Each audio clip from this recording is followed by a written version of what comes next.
Greetings, welcome. So we're in Temple Terrace today, and we're harvesting moringa trees at one of the Moringa Growers Co-op locations that we planted out about 2-3 years ago.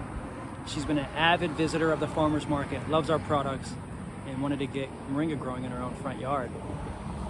So we're standing right outside of her moringa food forest, and we're gonna harvest some trees today. So just follow along with us and enjoy the show. We're gonna teach y'all how to grow moringa trees and harvest moringa trees so that way you can produce lots of food. She actually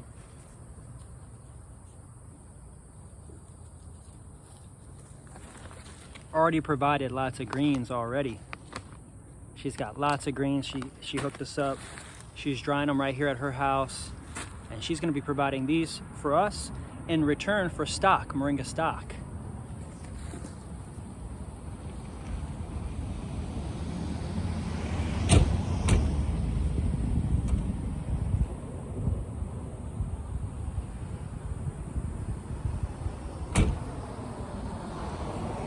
Let's just have fun while we go harvest some moringa trees. I'm gonna carry you guys along with me. You can be my chauffeurs.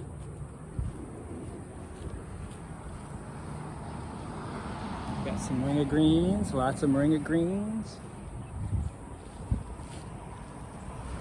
Oh yes, lots of drumsticks. And these drumsticks are pretty dry. They're crispy and dry. Very nice. They're nice and dark inside. So she made a request to actually keep these moringa trees in the front yard very, very short and stubby. Just because it's like right on the house, you can see.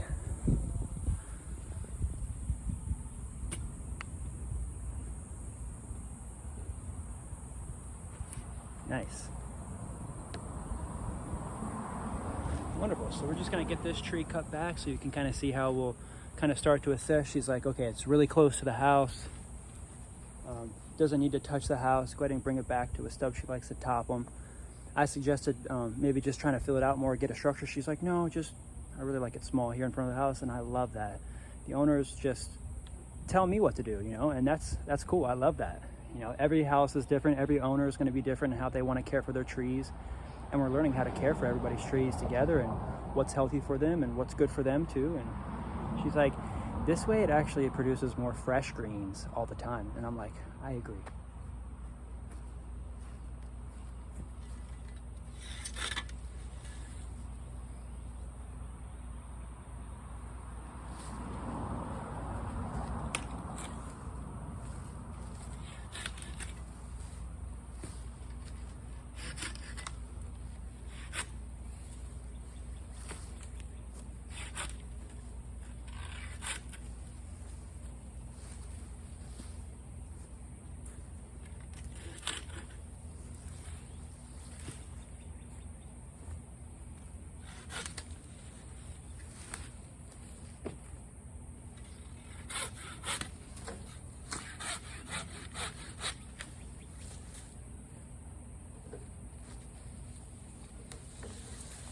I mean, that way those ones don't go up against the house.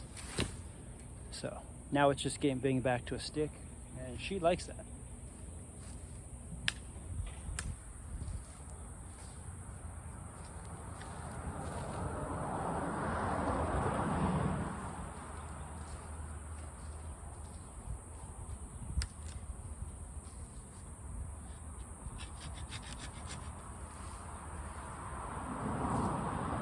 We're just gonna leave those two up there like that. Maybe even top them so that way they can split out from there. Oh man, we just love this location. I mean, might have to pause the video and put some of these in the house, in the van. Okay, here's another one.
And these are all pretty ripe too. Oh yeah. Yeah, look at that. That's how you know, like right when they start turning. This tree is about 2 years old, 3 years old. We've already cut it back several times. Last time we were here was probably October. We got it short for the winter time, and then by 6-7 months later, without popping any flowers off after the second year, now she's producing tons and tons of drumsticks. So we're going to set this drumstick to the side. I'm going to set all these drumsticks to the side.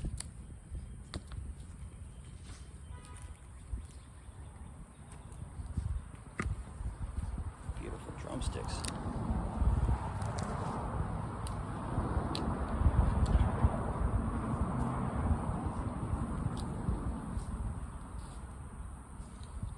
Probably a good 10, 20, 30, 40, 50, 60, maybe 70 seeds inside here.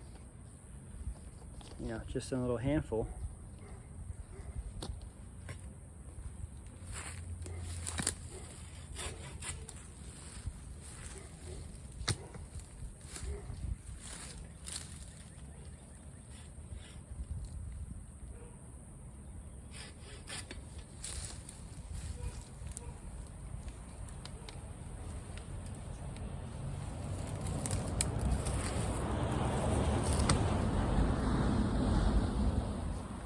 Thank you, Miss Moringa.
I was wondering too, because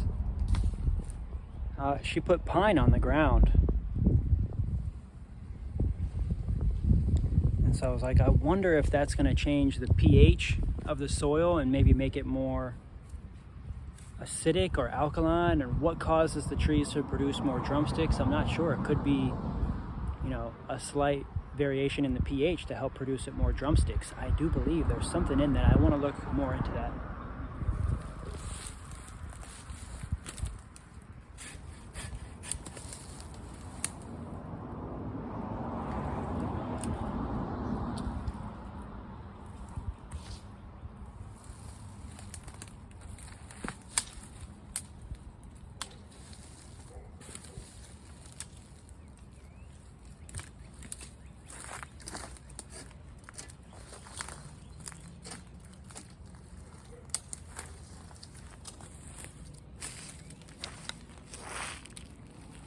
Prime location, full sun, lots of wind out here, and they've also got a plethora of other plants, food forest inside this garden.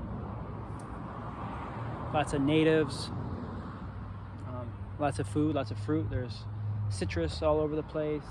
There's a neem tree right here. She's got a lime tree right here. So beautiful.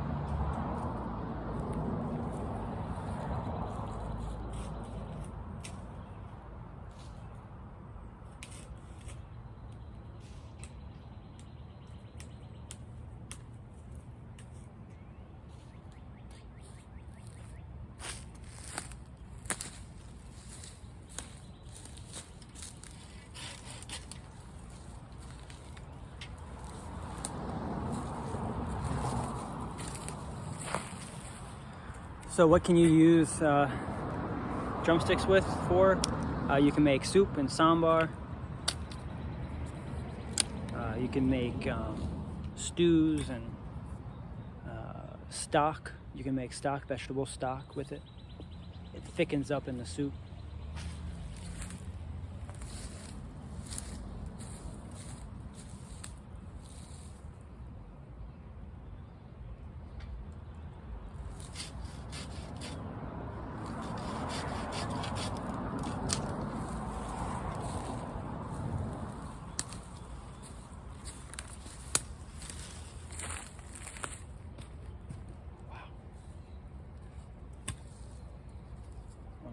Off of some 2-year-old trees. So I popped all the flowers off of these trees about 6-7 months ago in preparation for this. These ones are dry already. And she's like, when do I know they're ready? When they turn brown and they're crispy. And it's got lots of dark seeds inside. Wow. Look at that. That's what everybody's getting when they order seeds from us. Local, nice, dark seeds just like that. You can visit newmanursery.com and get local Tampa Bay Moringa seeds.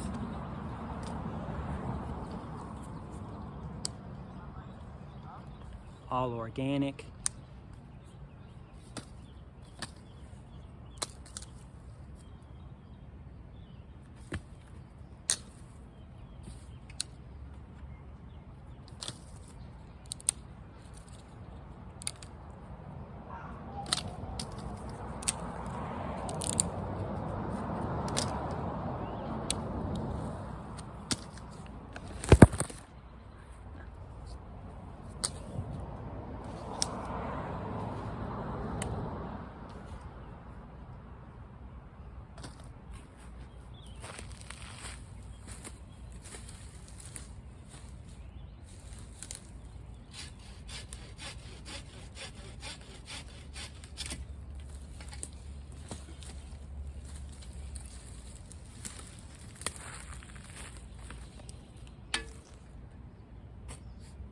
Whoa.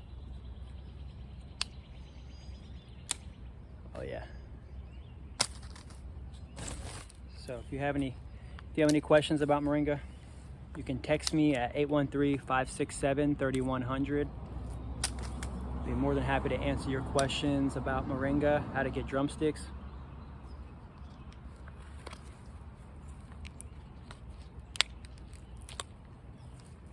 I mean, this is the most valuable part of the tree.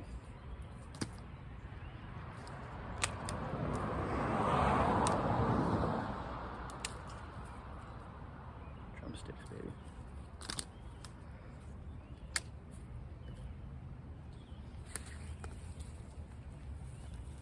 When they get brown and dry like this is when they're perfect.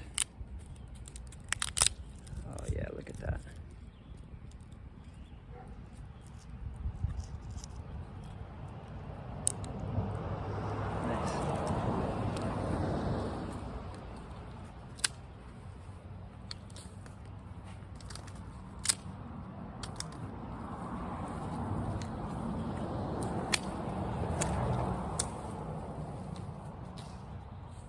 Whew. It's hot out here.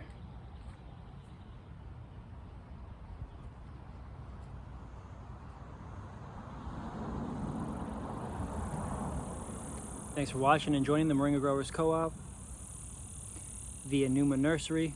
We're just getting started growing moringa trees in the Tampa Bay area and around the world together as a cooperative. And we're teaching people how to grow moringa trees and how to harvest moringa trees and how to keep them healthy and safe and to get drumsticks.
So you can cut the tree back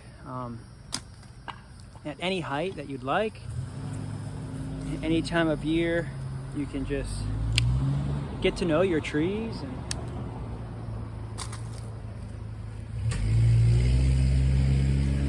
you know how fast you can regenerate.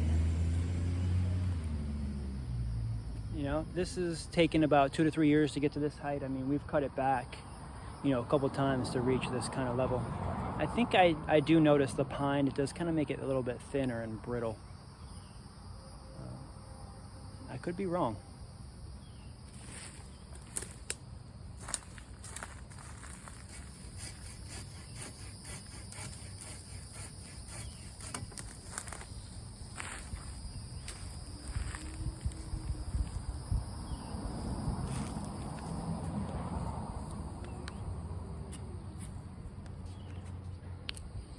We have lots of seeds available on the website from local Tampa Bay Moringa trees. We're getting harvests like this in every day now, so don't hesitate. Visit newmanursery.com to get fresh, local Tampa Bay Moringa seeds. You can see straight from the pod. Oh yes, look at that. Tons of seeds. I mean, we're probably gonna get at least a couple thousand seeds from this location. I mean, this is just one tree and we've already got a pile here. So let's keep going down the line. Come on down, let's.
Now,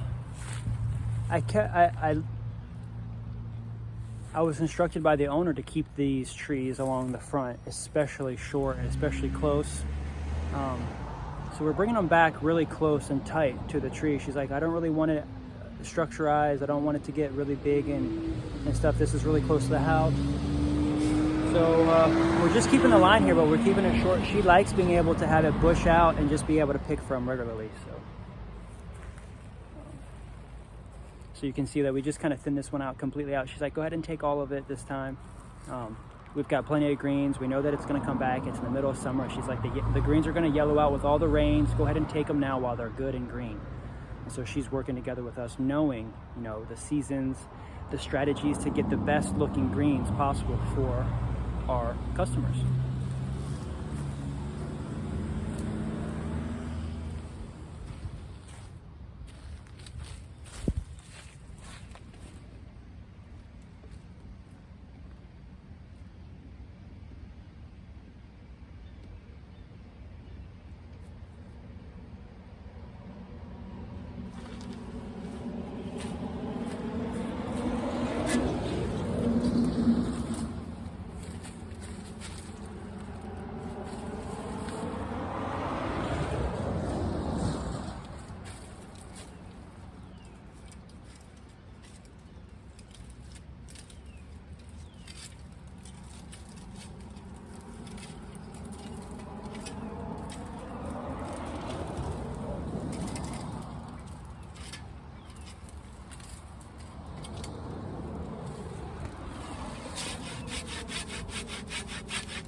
Like I said, we're kind of structurizing these trees a little bit tighter in just because we're close to the house. Owner said she didn't want to keep any of the structure, didn't want it to kind of get bigger here. So we're keeping them really short and also just away from the house. So we kind of shaved it off completely on this side so that way it continues to grow out on this side. Let's keep going.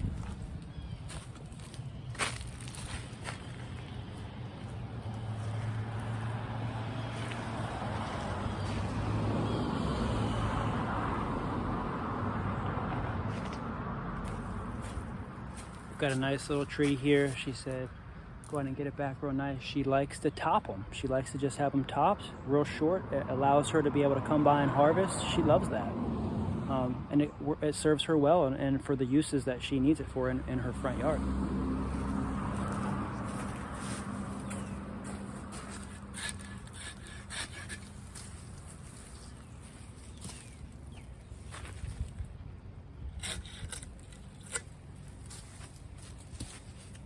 I love it when they kind of come up like this from the bottom.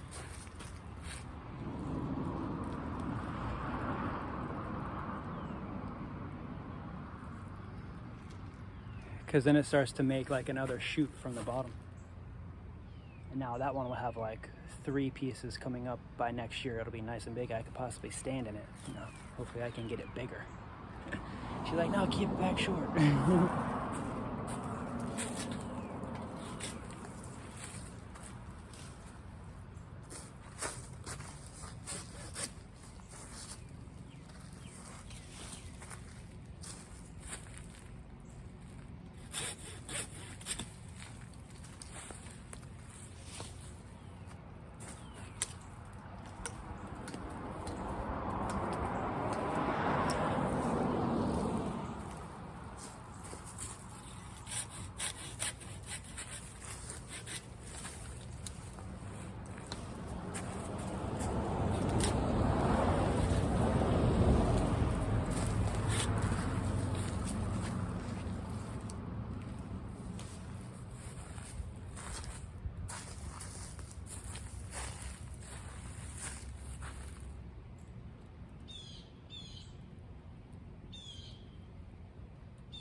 She said, leave those ones. She said, leave these sticks here because they're holding up my tomatoes. Mm-hmm.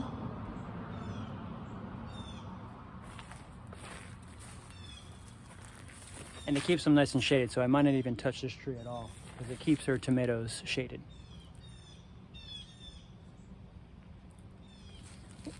We'll go to the next one.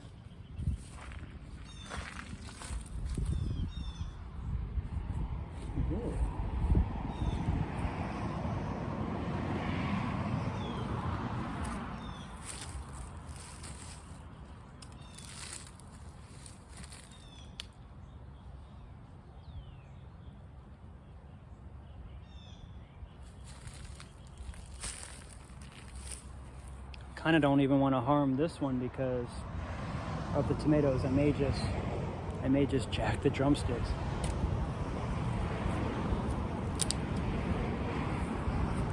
Thank you, Miss Moringa.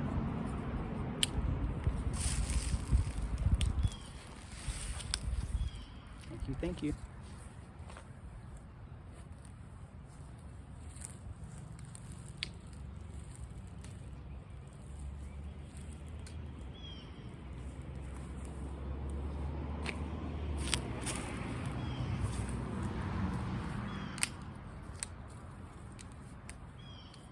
We actually don't want the drumsticks to sit on the tree any longer than they really need to. Once they start getting crispy and dry, you want to take them off. Otherwise, there's going to be bugs and pests that get inside there.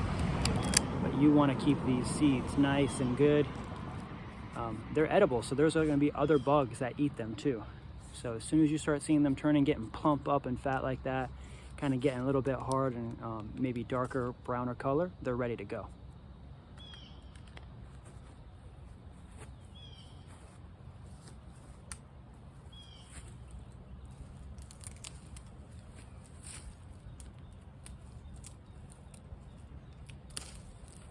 With this one, I might just cut the tips back just to help inspire it to split out even more. It'll get bigger. Once the drumsticks are off, it's not taking as much energy. And I'll just pop the tops that way. It still keeps the shade for these tomatoes.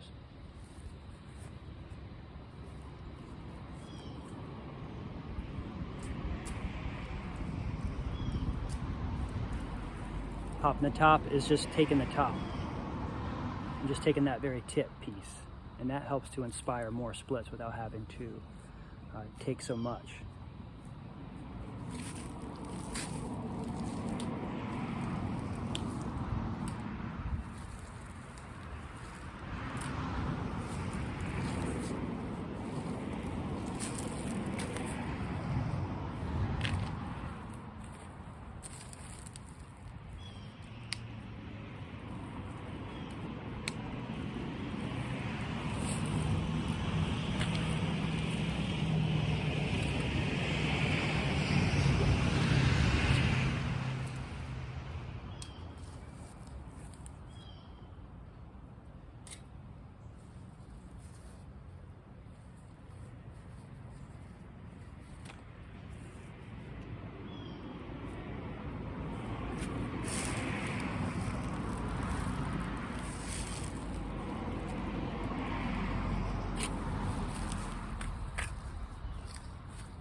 Beautiful.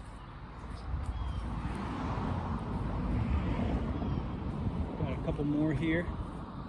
Just small ones that we're going to restructurize. Just take a look at.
And we'll leave this one up here without even touching it. We'll just maybe pop the top off.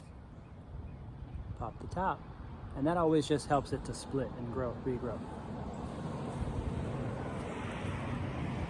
Okay, let's keep going. Oh, I think this is a jackfruit tree. It could be something else. I'm not very... I don't know too much about fruit trees just yet. Just been learning about the moringa tree. Wow, look at this one. Let's see. Nice.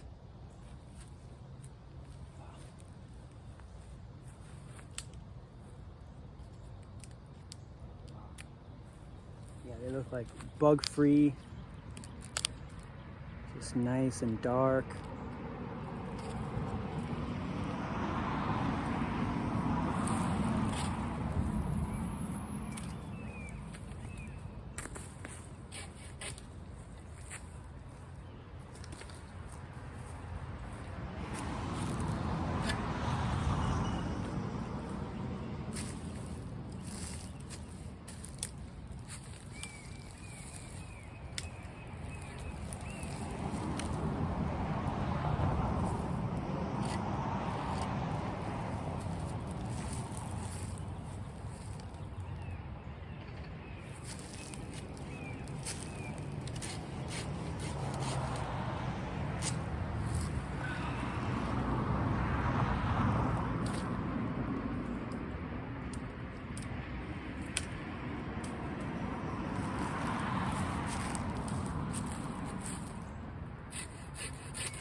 Lots of drumsticks today. Beautiful.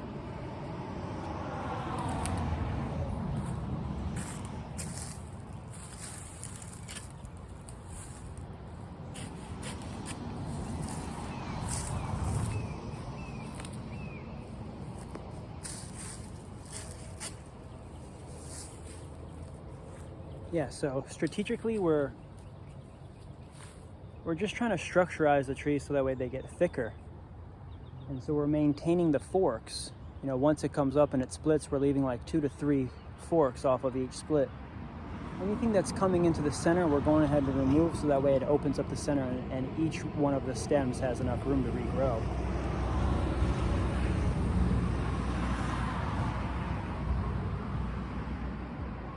So I think that got the front yard. There's one more over here. Oh, there's a couple more over here. Got some little ones here.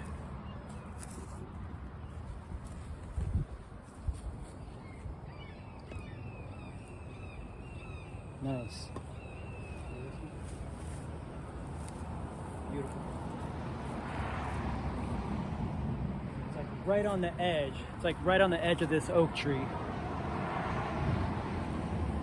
It's trying to stretch, it's trying to get some sun.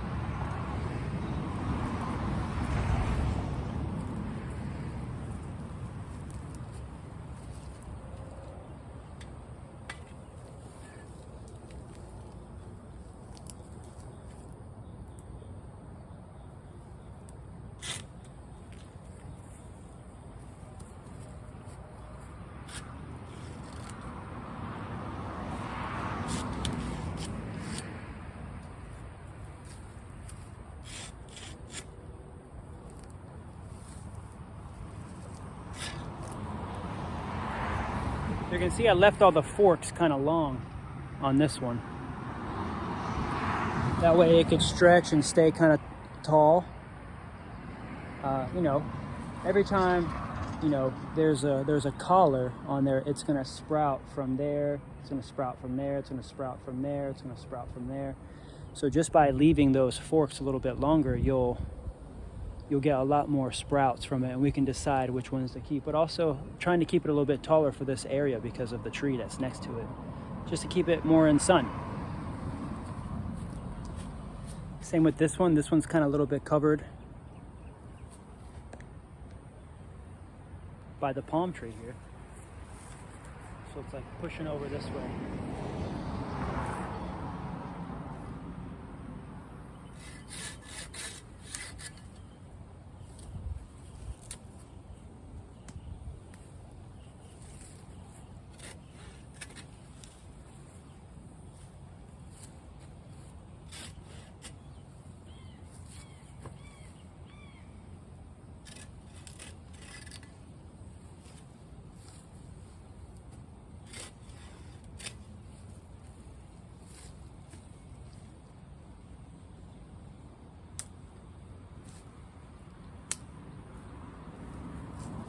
Wonderful. I do feel like the pine does make it a little bit more brittle, a little bit more skinny.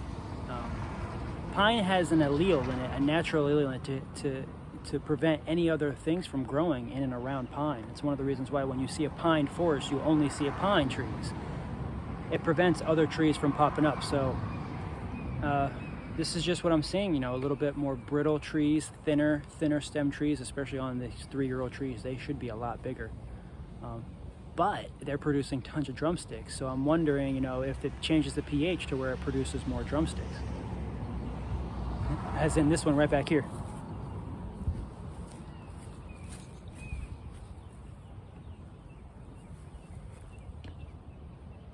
Lots of drumsticks. Wow. Holy crap.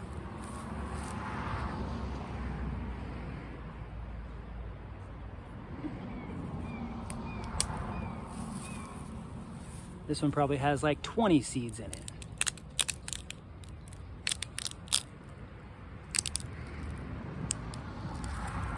Wow.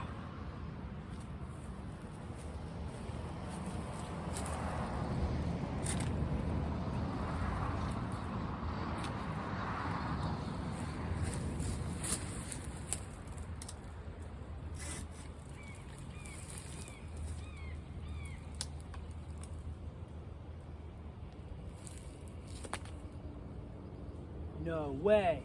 This one's already broke off.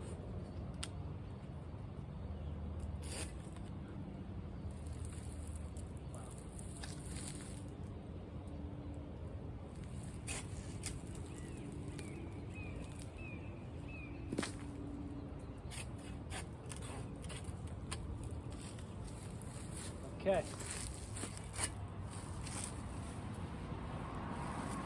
Front yard? No, the front yard's not done yet. I think we still have more trees. Wow. One more right here.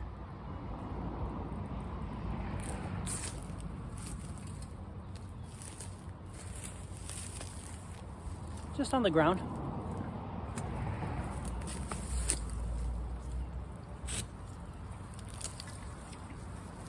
This is probably our maybe 3rd or 4th time, maybe 5th time coming by and harvesting these trees. I mean, she bought these trees from us about 2-3 years ago when they were in small pots. I remember dropping them off. She's like, "Hey, Kendra, can I get 20 moringa trees?" I'm like, "Yeah."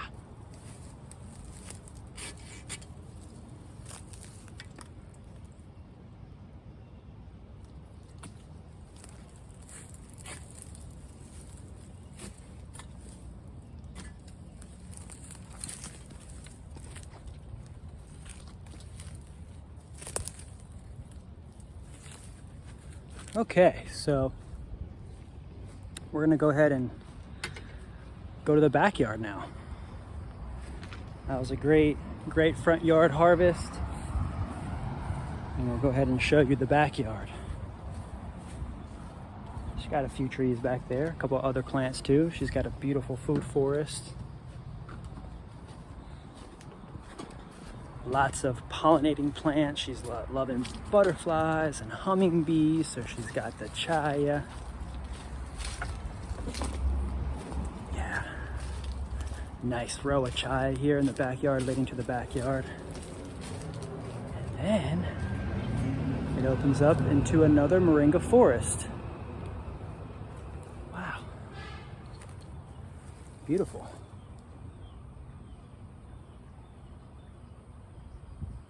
So you can see there, very nice. Yeah, so we're just gonna structurize this. We'll go ahead and keep this on. We'll do this last little row here real quick. So thanks for watching and learning how to possibly get your moringa trees trimmed back. She's got a yerba mate right here. This is yerba mate.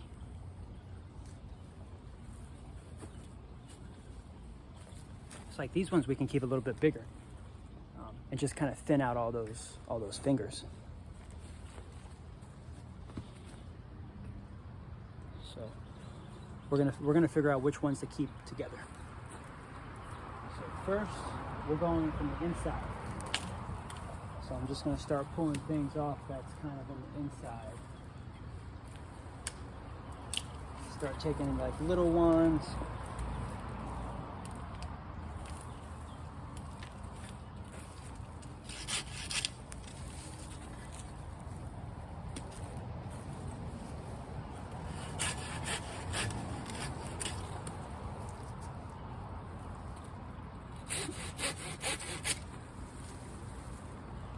I usually bring the circumference low and I keep the centers tall.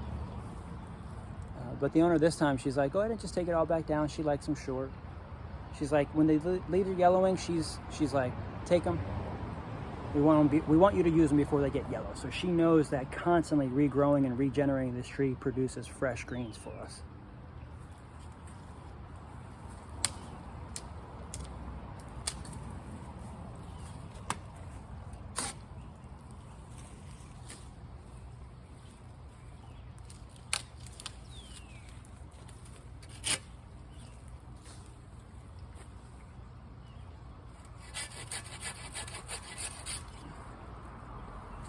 See how I didn't even keep that one at all? Because it's kind of in the middle. Kind of wanted to keep this one and this one. So I try to just keep it to like 2, mostly to 3 forks. If it's too crowded from there, I start pulling out.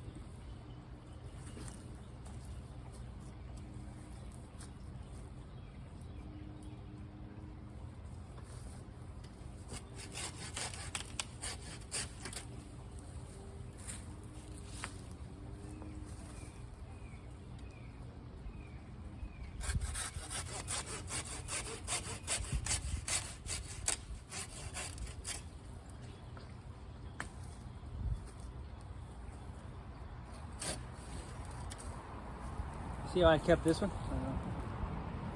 Can you see up there?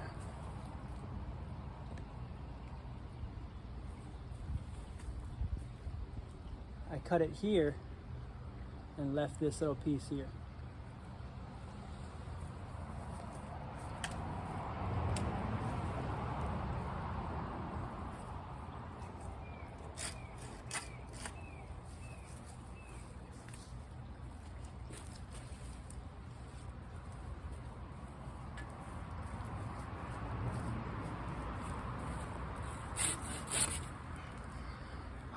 Might need a ladder next time.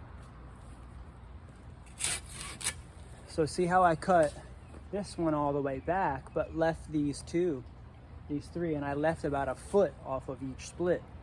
So that way it has more opportunities for the branches to kind of come out and regrow. If you cut it right back to the nub, it's not going to have opportunities for it to split new branches. So some cases we don't want any branches to come out of that node anymore, and the other cases we want a bunch to come out. So it's kind of like just you have to gauge.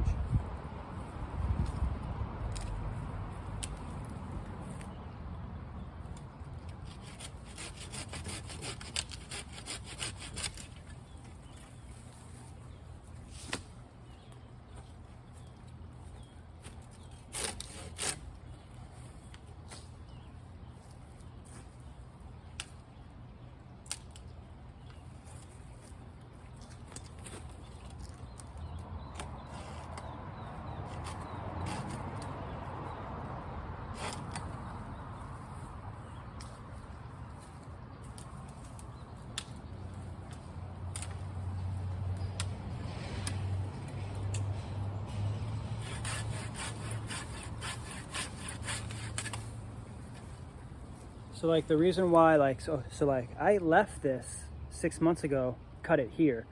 But the reason why I'm cutting it back now is because the branch that was underneath of it is now getting bigger, and this is preventing the one underneath of it from getting bigger. So I was like, oh, I want that one below it to get bigger, so I'm gonna cut this all the way back, so that way this doesn't impede the smaller one below it.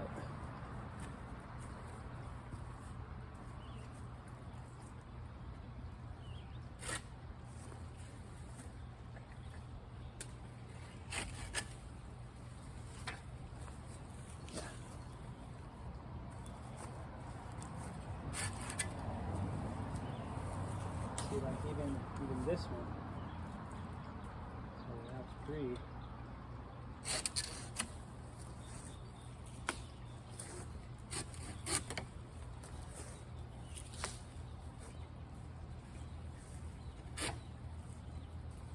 Okay. So we left a little bit of solar panels up there for the tree to heal. It's got a little bit of greens up there up top. This little piece here. And you know, we cut it back to the owner's request. She likes to have it short, lots of fresh greens constantly. This one I like it because it has a little bit more structure on it.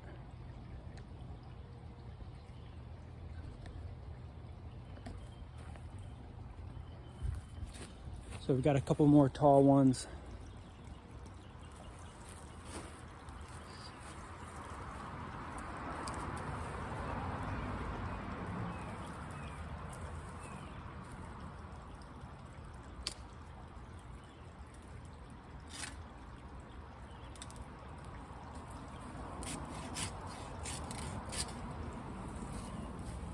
Clean cuts at 45-degree angles. I know people say, why don't you use trimmers, cutters? Because this is multi-use. I can use this for everything instead of carrying multiple tools.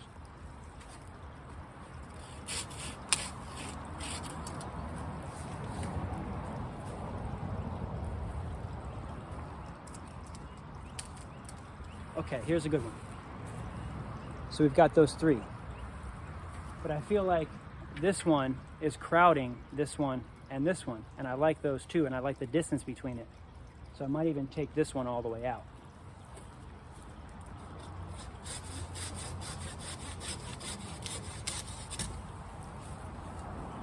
So now it has a much more room and space.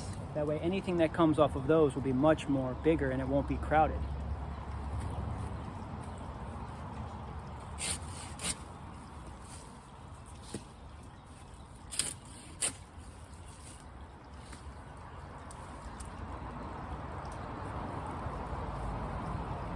We'll leave that one like that. Oh, I like this one. I really like the shape of this one. I feel like some of them are like male and some of them are like female. Some of them get straight up and down like male 1, and then others are more round and short and fat and circular like girls. The zeros, 1s and 0s. That's all we are.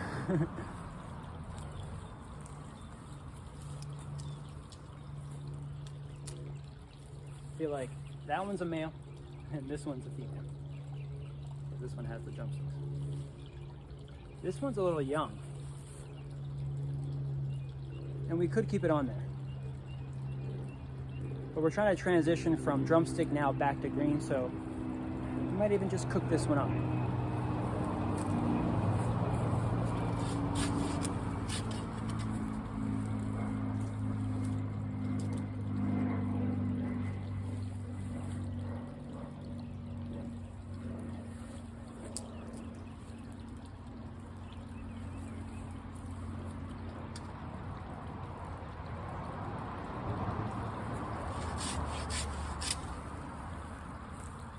That one was going in the center. Let's get closer.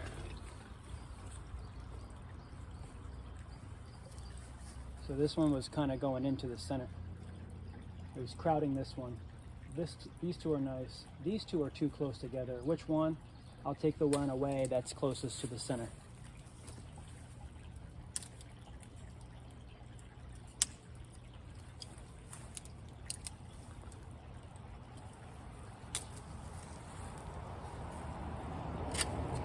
And then we'll kind of get them all cut back to the nodes.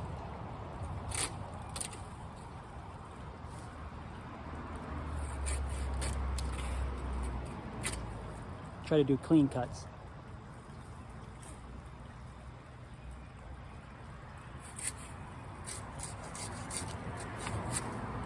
So I topped that the way she likes, and then I left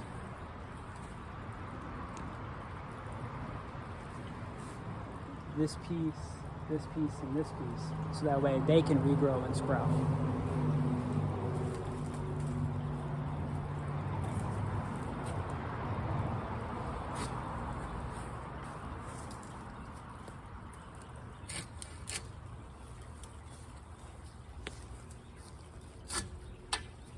Okay, yeah, that one's good. I like that one. Thank you, Miss Moringa. Thank you so much. All right, we have another one over here. We got a couple more. Just how to assess and get in there. Anything that's in the center.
Like this one was pretty much dead, just wanted to remove it.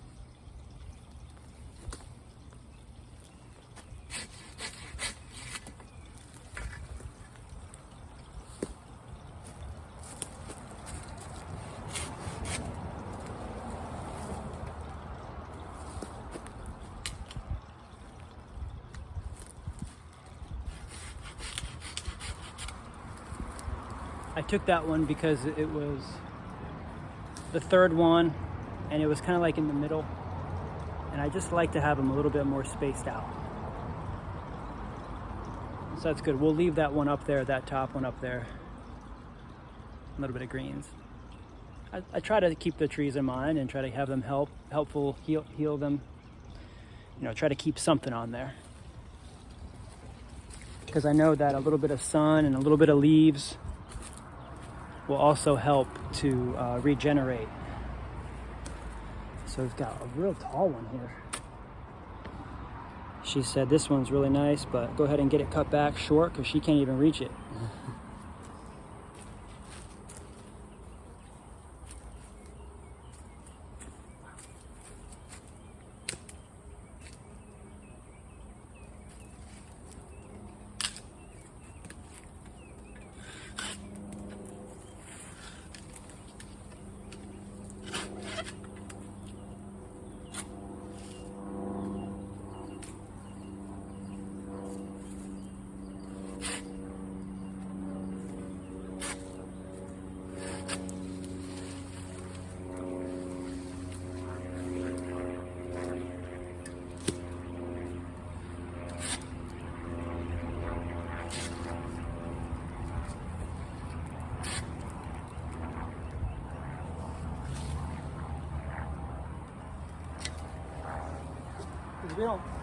We don't want it to peel. We don't want the branches to peel, so try to make really nice clean cuts fast, score it on both sides.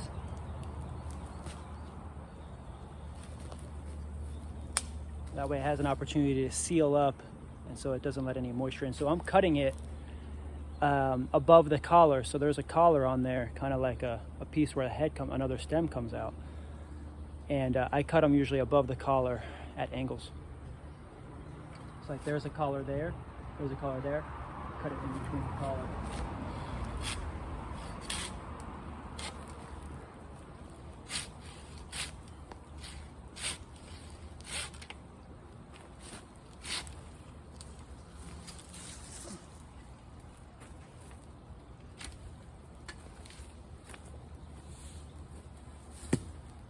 Luckily, Moringa is so soft and light. You can just really work with one hand tool.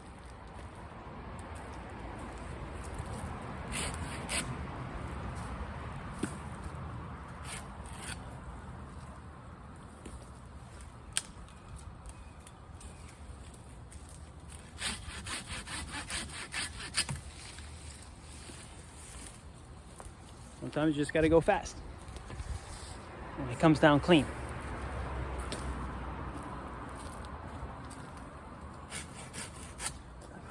But rest assured that all of these trees will regrow even more, even stronger. That's the thing, when you're dealing with food, nature knows this is food. And so we're just eating.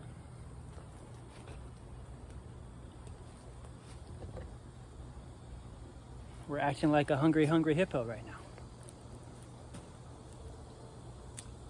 She's like, oh, come by, eat me. I got this good food for you. It'll help heal your body. Can I say that?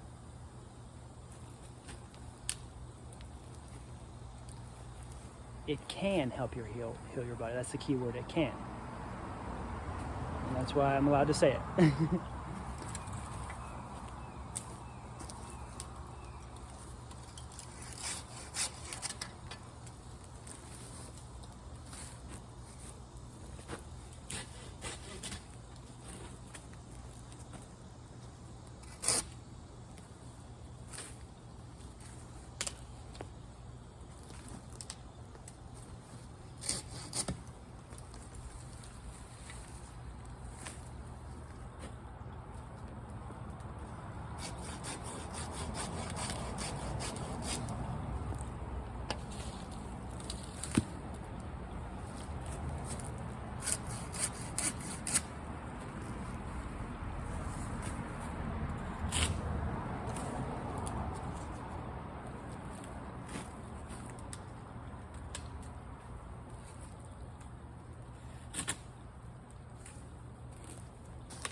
Wow.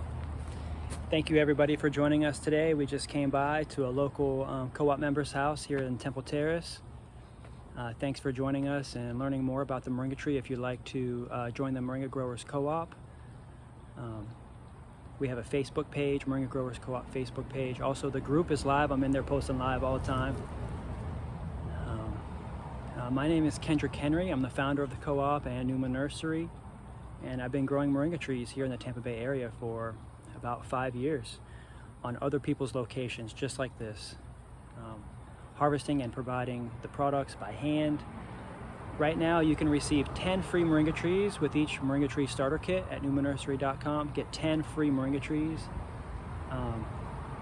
If you're a veteran, I think you can use the code VETERAN and get 20% off.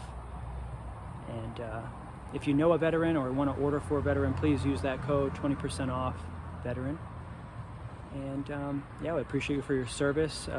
The owner here, she's a veteran as well. She thanks you for your service. And for everybody on the front lines right now, we're actually going to go to a location where one of the ladies is a nurse. And she's combating, of course, we know the pandemic there on the front lines. And she's just like communicating with me when she'll be available to come by and harvest her tree. So we're going to go there next, probably maybe Friday. I got to finish up the trees in Plant City still, but I wanted to get out here, The owner was interested in having me come by before these trees yellowed out even further. So yeah, I'm glad I was able to show you around. I hope you enjoyed the video, learned something. If you have any suggestions for me and how I can be a better harvester, or a better grower, a better farmer, if there's something that I don't know, please let me know. I love learning about how to do things better here, and I've just been learning from Indian farmers, Mexican farmers, African farmers, and Cambodian farmers. I lived in Cambodia for a little while. We were farming the moringa trees there. I was learning how to harvest and cut back. We do have a little bit of a aggressive pruning method here because we are in the suburban area. The owners like to keep the trees short, as you know. Like we're coming into summer, so like she's also saying, you know, keep it short just in case we get any hurricanes this summer. No, doesn't want to lose any greens. She's keeping the greens in mind, which is why her greens look so good. So she's constantly out here, she's harvesting, and she's making sure these trees are always producing fresh new greens for us. So thanks again. Much love. If you need me to answer any questions, you can text me 813-567-3100. If you'd like to send me an email, if you have a property and need some help redlining, I'm an architect. You can email me at grow@newmanursery.com. And if you haven't yet, like this video, subscribe to the Newman Nursery YouTube channel. We're trying to get to 1,000 subscribers, so please help us get 1,000 subscribers. That'd be really great. We're just getting this whole thing going, teaching everybody about moringa, and we're learning too. So thank you, community, moringa enthusiasts all around the world. Peace, prosperous growing, and moringa love.